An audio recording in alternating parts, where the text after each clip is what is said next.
Welcome back to K&L Farms. I'm Ken. I hope this video finds you well. Sorry about the chickens. I don't know why they're jabbering today, but they are. I was going to tell you, if you've been following along on the channel, you know, behind me, the brush rig fire truck.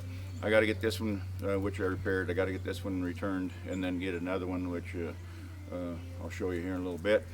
And then we'll go back down, and I'll get back to work on the greenhouse, show you what I've done so far. Okay, I'm back from the fire hall. I got the red truck. I like this truck better. And the job today is, there's marker lights. See the marker lights there, just temped out right now. I just got them sitting there because I have a question for you. You could leave down in the comments if you'd like. Are those bright enough? Because I'm trying to just determine if I want to permanently mount those lights. And I'm thinking they'd be up on the top of that windshield. I just have them sitting on the bottom on the dash, just enough that you can actually see the strobe lights on there. And then we'll go down and I'll show you an update on the greenhouse here in just a minute. Okay, so greenhouse update, and then I was going to tell you starting out that I've seen some other creators. I've seen some thumbnails and that type of stuff, and they say, I built a greenhouse in a day. I built a shop in a day. I'm not that guy. If that's the guy you're looking for, you're on the wrong channel, because I don't know, I probably got 5 weeks into this thing, and it's only 12 by 12, but when you're doing it all by yourself, sometimes it takes a little time, and then you come off this and you have to work on fire trucks, do maintenance on fire trucks, and I don't have to. I was asked to, and I said I would, and that's, I think, the last service. I need to take care of those strobe lights. But I was going to tell you, I think the last video I put up, I had the door in, there was a gap. There was a pre-existing gap from the old greenhouse to the new structure, and I put a piece of cedar board right here, just for trim, one, to fill that gap, because I got a little grandson, and I don't know why he can't open the door. He's not tall enough to open the door, and so he wants to crawl in between that 6-inch slat, and so I covered that up. Two things: I covered that up so that he can't crawl in and out of there and get hung up. So I put that there. That was number one. Number two, my wife has she's growing her vegetables in lieu of the greenhouse only being 3/4 of the way done. And animals, squirrels, rabbits, that type of stuff, they could get through this slat, and I was afraid they were going to actually eat the greenhouse, or eat the vegetables that are in the greenhouse.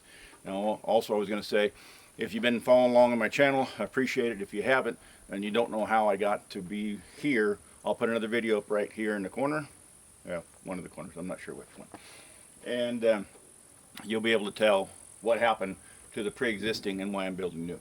Now the question I was going to have is, that's a piece of fencing, cedar fencing material I had here on the homestead. I had quite a bit of it, but in any case, it's only 6 feet tall. So I cut it off. I cut it off at 45, and I was going to put the other board, going to come up to the top of this door and fill this in, and slide inside there. But the question was, do you think I need to put it on the header, on the top, because I wasn't planning for that, or if I was going to just run down the two sides? And we'll go inside and look at some of the updates that I've done inside. Okay, now you're actually at the doorway. I was just showing just a minute ago. I talked about buying this plexiglass, or I think they actually call it Lexan, but anyway, all the way around. Well, I've got 4 feet of the roofing material on. That's 2 feet on this side, 4 feet on that side, and the back down, and put the exhaust fan in. And I had a question from one of the members about where the exhaust fan was going and how I was going to work the exhaust fan, so I'll explain that a little bit, since a member actually asked me that. Okay, so I couldn't run it all the way to the peak. I wanted it against this main post for structural purposes, and because sometimes they'll have a vibration in it and they'll sit there and vibrate the whole time. I was trying to capture that so it didn't vibrate around. And this one here, we've got, let me get this cord unwound here, try to anyway. There we go, that's a little bit better. You see there's 2 cords, and I'll explain that in just a minute. The power cord, which I haven't ran the power down. The power is just in the building, just it'd be to our left, out of the frame, and then I ran a cord from that into this building, but I haven't hooked up either power yet. And we need power for this. And then another question I had was, on some occasions I've heard people actually in harsher weather or winters than we have, growing tomatoes in the wintertime, but they put a heat source inside of their greenhouse, because remember, this is probably going to have 4 feet of snow on it. That's what happened to the previous one. And if I go down the path, which I'm exploring, I'm going to need power of some sort. So 2 cords. One is just a power. It's just 110 power, no big deal. The other thing we did was on this unit, which wasn't terribly expensive, we got another cord, and we got a little thermostat with an auto. It's got an auto situation where it'll turn the fan on and off on this thermostat. Now, I don't know elevation which is the best to put it down, because of course you could explain that it was, this is a zone, a temperature zone. From here to here is a temperature zone, and from there to the rafters is a temperature zone. There'd probably be 3 different temperature zones. And I don't know if I want it right here. I think I would probably want it, well, it wouldn't fit there, and I don't want to mount it this way. I probably want it somewhere here so that my wife and family could actually come in and program it, because if I put it up there and I expect them to get a ladder type situation, that could become dangerous. So I don't know.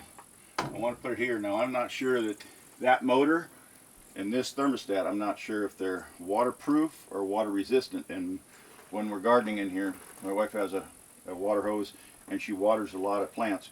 I want it high enough, somewhere like that probably. So let's just probably go with that. I'll probably mount it right like that. Put the cord up here, fix the cord, because I don't want to be able to squirt this if it's only water resistant, because I think this is only water resistant, not waterproof. The same thing as a motor.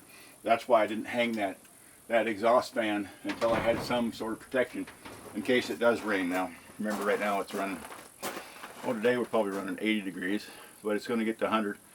We've been at 100 for a week. They're calling for 2 or 3 weeks. And where I'm at, we might not see any water until September, maybe October, and then it goes for and generally we get 3 weeks of a little bit of rain, and then it goes into snow, and then we'll be experimenting with the idea of, well, can I grow a vegetable in cold weather? I'll have some sort of heat source in here, which I'm not sure what it's going to be.